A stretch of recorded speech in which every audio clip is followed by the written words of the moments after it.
بسم الله الرحمن الرحيم. ازيكم اهلاويه؟ عاملين ايه؟ معاكم محمد الاهلاوي من قناه محمد الاهلاوي. في الاول كده فعل الجرس، شوف القناه وادينا لايك عشان نوصلك كل جديد. النهارده هنتكلم عن اسطوره صالح سليم، الله يرحمه، كان اسطوره النادي الاهلي ورئيس النادي الاهلي. هنتكلم كده في شويه معلومات بسيطه عنه جدا. طبعا صالح سليم عشان تتكلم عنه محتاج كذا فيديو، بس احنا لخصنا في اهم حاجات صلاح سليم عمل، مش اهم حاجات يعني بعض النقاط اللي صلاح سليم الله يرحمه هنتكلم فيها ان شاء الله باذن الله. كابتن صالح سليم كان ناشئين الاهلي سنه 48،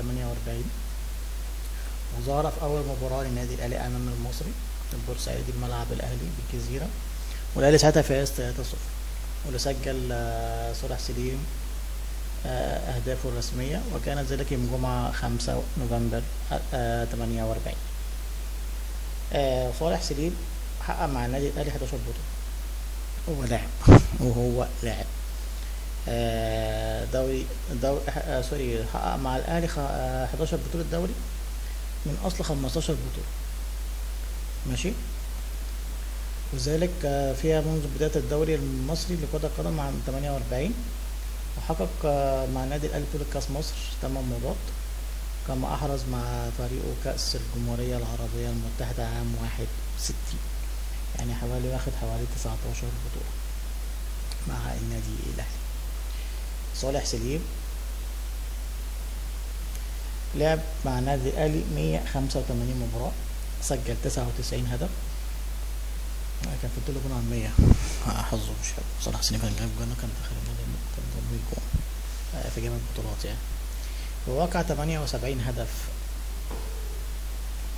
في الدوري و17 في الكاس، و3 أهداف في كأس الجمهورية، وهدف في دوري منطقة القاهرة. صالح سليم صاحب رقم القياسي للتهديفي في مباراة واحدة.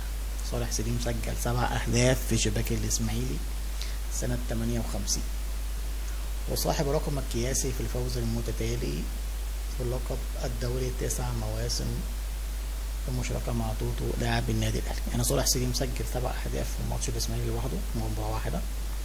وصالح سليم فاز في 9 دوري ورا بعض، ما شاء الله عليه. طبعا كانت البداية اللي هي سنة 48 هو وتوتو لاعب الأهلي. صالح سليم بقى مع منتخب مصر عمل إيه؟ عام 1950 وكان قائد في الفريق ساعتها منتخب مصر.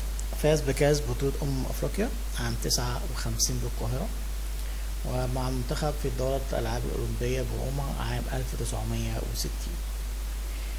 يعني صلاح سليم خد بطولة أفريقيا أفريقيا سنة 59، ماشي. وحصل صلاح سليم بقى لما كان رئيس، بقى حصل لما كان رئيس النادي الأهلي خد كام بطولة؟ واخد 12 دوري ما شاء الله عليه، و3 أفريقيا ما شاء الله عليه، و4 ألقاب أفريقيا أبطال الكؤوس اللي هي الكونفدرالية دلوقتي، وكأس السوبر الأفريقي مرة واحدة، والكأس الأفريقيا مرة واحدة، وبطل العرب مرة واحدة، وبطل الكؤوس العرب مرة واحدة، والسوبر العربي مرتين. وفاز طبعا قلب جائزة نادي القرن ساعتها، وهو كان رئيس النادي الأهلي.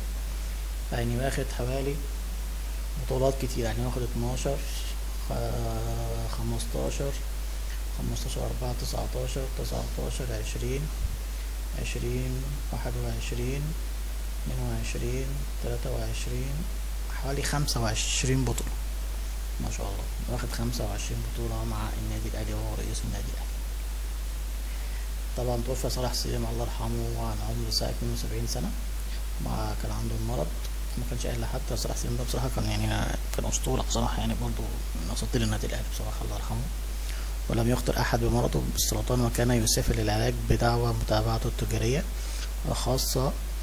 يعني هو ما كانش بيقول لحد هو تعبان، ما كانش بيحب يتعب حد معاه. وكان بيقول لهم انا مسافر عشان عندي شغل بره، هو كان بيسافر عشان يتعالج. اقوال لا تنسى لصالح سليم، طبعا في كتير جدا. طبعا النادي الاهلي ملك لمن صنعه، ومن صنعه هم المشجعين. الاهلي هو حياتي وبيتي، واتربطت بيه منذ دخولي وعمر 14 عام، والتقيت فيه بأستاذي ومعلمي مختار التتش الله يرحمه صلاح سليم. راغبين عن الرحيل في الرحيل عن النادي الاهلي الباب يفوت. ما كانش بيهمه حد صلاح سليم بصراحه. يعني انا كنت برضه افتكر حاجه كده عملها، وقف فريق الاهلي الاول كله. كان عاملين اضراب وكده فوقفهم، ولعب بناشئين وكسب الزمالك ساعتها في الكاس 2-1. كان كابتن جوهر هو اللي ماسكنا. كان الزمالك كله بنجوم والاهلي كان بالناشئين. فالاهلي كسب وقتها الزمالك. فكان صلاح سليم صح عليه قراءته قويه جدا جدا جدا، والناس كلها كانت بتحترمه وبتخاف منه. فهذا هو صلاح سليم اسطوره النادي الاهلي. عرفنا بعض المعلومات عنه، دي حاجات صغيره جدا عن صلاح سليم. ف الله يرحمه.